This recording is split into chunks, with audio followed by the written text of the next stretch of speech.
আর বন্ধুরা, আমার চ্যানেলে আমি আবার আপনাদেরকে স্বাগত জানাই। আজ আমি একটা নতুন রেসিপি নিয়ে চলেছি, সেটি হচ্ছে কড়াইশুঁটি বাটা দিয়ে আলুর দম।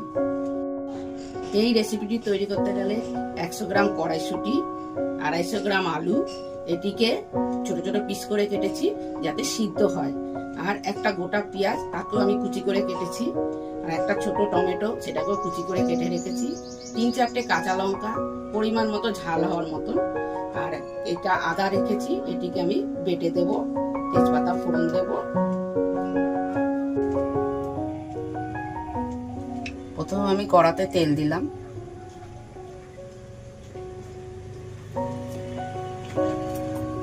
তেলটা গরম হতে সময় দিচ্ছি।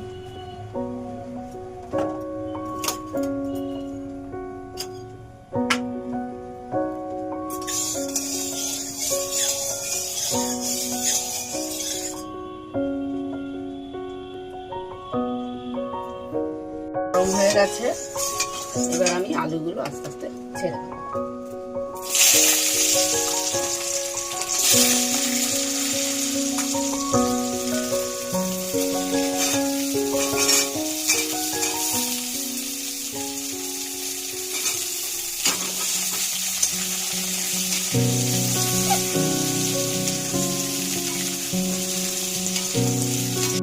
তেলটা গরম হওয়ার পর আমি আলুগুলোকে ছাড়লাম, আলুগুলোকে এবার আমি লাল লাল করে ভেজে নিই।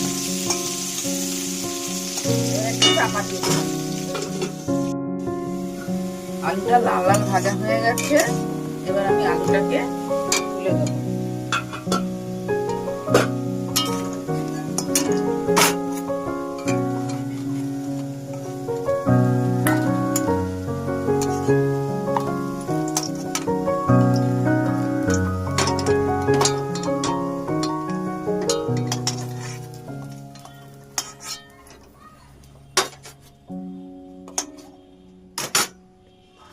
এবার আমি প্রথমে তেজপাতা দিলাম,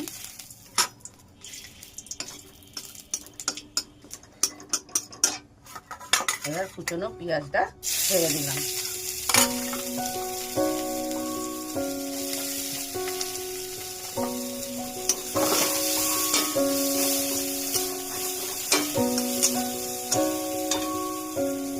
ভাজা হয়ে গেছে, এবার আমি এর মধ্যে আদা কুচি দিয়ে দিলাম আর কাঁচা লঙ্কা দিয়ে দিলাম।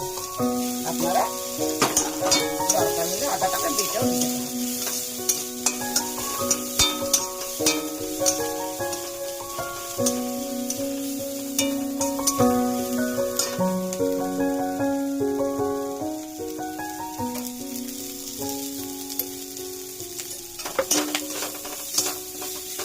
এবার আমি নুন দিয়ে দিলাম,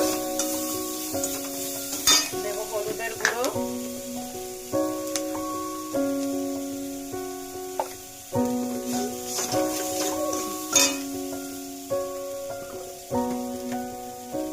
আর দিলাম ধনের গুঁড়ো।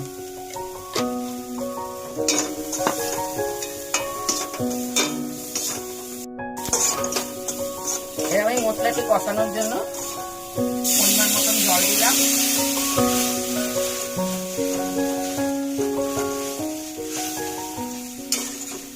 জলটা একটু বেশি পড়ে গেছে, কিন্তু আপনারা একটু কম দেবেন।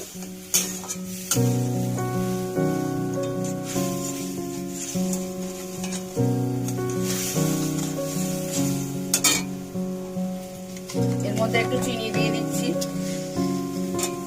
স্বাদটা ভালো হবে, রংটাও ভালো হবে।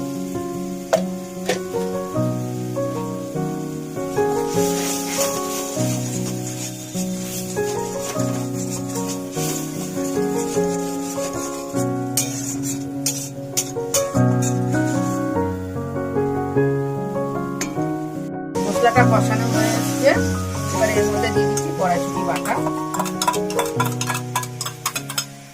এটাকেও আমি একটু কষাবো।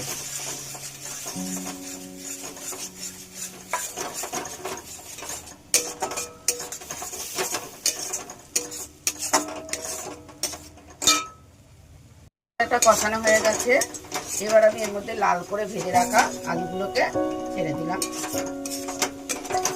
এটা দিয়েও আমি একটু কষাবো।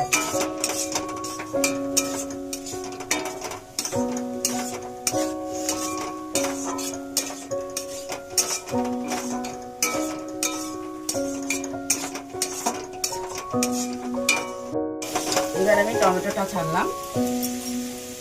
টমেটোটা আমি একটু দেরিতে দিলাম, কারণ টমেটোটাতে আলুটা সিদ্ধ হতে চায় না, তাই একটু পরে দিলাম। এটা আমার কষানো হয়ে গেছে। আমি এবার আলুগুলো আরো ভালো সিদ্ধ হওয়ার জন্য পরিমাণ মতো জল দিয়ে দেব। দিয়ে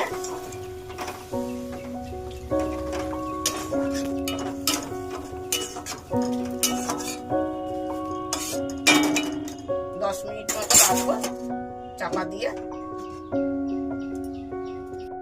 এবার আমি এর ঢাকাটা খুলে দেখছি আলুগুলো সিদ্ধ হয়ে গেছে। সুতরাং আমার রান্নাটা কমপ্লিট। নামানোর সময় আমি একটু পরিমাণ মতন গরম মশলা দিয়ে দিলাম।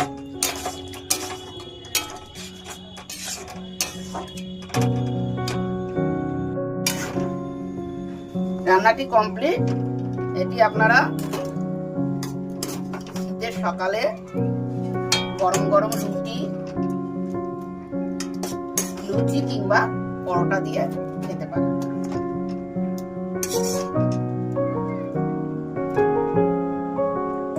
আমার রেসিপিটি যদি ভালো লেগে থাকে তাহলে একটা লাইক, শেয়ার এবং কমেন্ট করবেন।